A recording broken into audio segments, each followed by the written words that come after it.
E aí, gente, tudo bem? Então, chegamos ao nosso exercício de número 51, tá bom? Tá gostando? Então, eu quero dar uma boa notícia para vocês. Eu acabei de comprar um microfone novo, tá bom? Então, se vocês estão gostando do áudio, se tá boa, qualquer coisa assim, pode deixar nos comentários aqui, que é bom de feedback pra gente, tá bom? Então, vamos embora. Universidade Federal de Viçosa, Minas Gerais. O gráfico abaixo ilustra a evolução da temperatura T, em graus Celsius, em uma região ao longo de um período de 24 horas. Então, aqui nós temos o nosso gráfico, e aí ele vem aqui, ó, letra A, né? Pede para determinar letra A.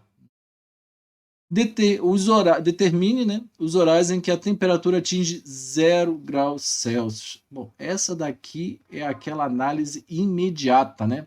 Ou seja, quando é que a temperatura é zero? Bom, você reparou? Aqui é o T de temperatura. Então, meu zero, ele está nessa linha. Você confere comigo? Então, ou seja, toda vez que essa linha aqui, ó, da minha função, toca na linha do eixo x, né? Confere, que é o tempo T, é o tempo. Essa aqui é a temperatura. Então, toda vez que ela toca, eu tenho uma raiz. Confere? Se eu estou trabalhando com funções, né? Isso aqui é uma raiz, ou seja, a raiz dessa minha função, ela sempre toca aqui nesse eixo x.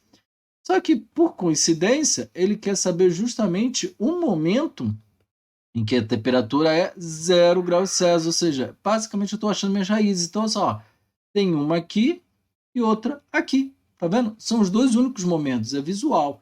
Então, ou seja, os horários em que minha temperatura atinge 0 graus é 2 horas e 8 horas. Beleza? Deixa eu dar uma apagadinha aqui, que eu esqueci do S aqui. Horas e 8 horas. Beleza? Então, letra B. Ela pergunta assim: o intervalo da variação da temperatura ao longo das 24 horas. Isso aqui é muito interessante, olha só. Quando ele pede o intervalo de variação da temperatura, ou seja, ele está trabalhando aqui, ó, com T. Em outras palavras, ele está pedindo o meu conjunto imagem.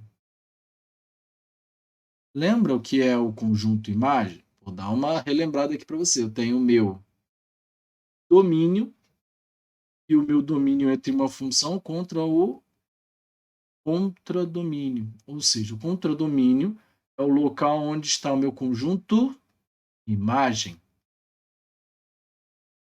O conjunto imagem é o que tem todos os valores associados. Então, enquanto eu não tenho no meu conjunto domínio o meu x, no meu conjunto imagem eu tenho o meu f de x. E ele está contido no meu contradomínio, entendeu? Então, quem é aqui, por exemplo, contradomínio? Contradomínio aqui, ó, é o 14, ó.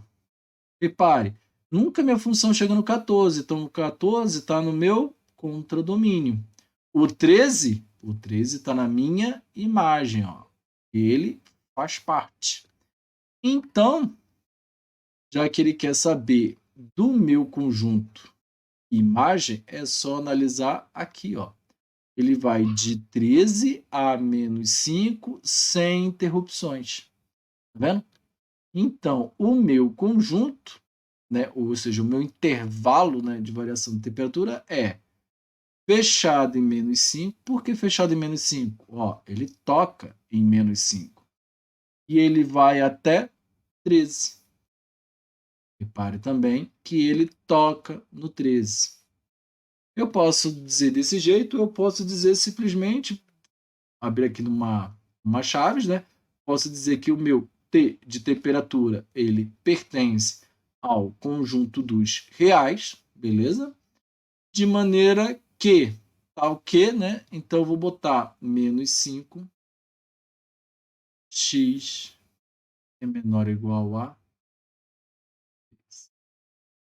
Beleza? Ou seja, aqui eu estou dizendo que o meu x não, perdão. Vou corrigir aqui. Meu T, como T ali.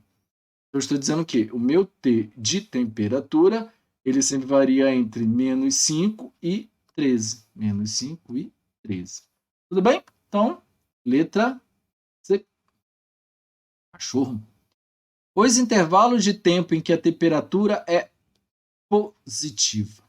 Então, ou seja, quando y é maior ou igual a 0, ou o meu t, que aqui no caso é maior ou igual a 0. Maior ou igual a 0? Não, perdão. Maior que 0. Ou seja, quando o t da minha temperatura é maior que 0. Por que não maior ou igual a 0? Bom, quando ele é igual a 0, ele não é positivo, ele é neutro. Você confere comigo? O 0 não é nem positivo, nem negativo. O 0 não é nenhuma das duas coisas. O 0 é um elemento neutro da soma, entendeu? Então, como elemento neutro, ele não é nem mais nem menos, então eu tenho que calcular os que são maiores do que 0, beleza? Então, qual é aqueles momentos em que meu t é maior que 0? Primeiro, aqui, ó, o 0 está fechado. E eu vou até em 2 aberto. Beleza? Então, esse aqui é o primeiro momento. Então, eu vou colocar 0 menor ou igual ao meu tempo t, né? Ou seja, esse t aqui de tempo é menor que 2. Porque às 2 horas da manhã, ele já é 0 graus. Então, ou seja, não é mais uma temperatura positiva, é uma temperatura neutra. E nesse momento aqui, ó, ele volta de novo a querer ficar positivo. Então, confere comigo. Então, vai ficar de 8, né? E é menor que t, porque vai ter que ficar aberto. E eu vou até o 24 fechado, porque o 24 aqui, ó, ele ainda é positivo. Então, menor ou igual a 24. Então, os períodos em que minha temperatura ela é positiva variam entre 0 e 2, tá? 0 inclusive, 2 exclusive, ou de 8 exclusive até 24 inclusive. Beleza? Então, gente, lembrando que qualquer dúvida pode deixar aqui nos comentários. Espero que vocês estejam gostando. Forte abraço.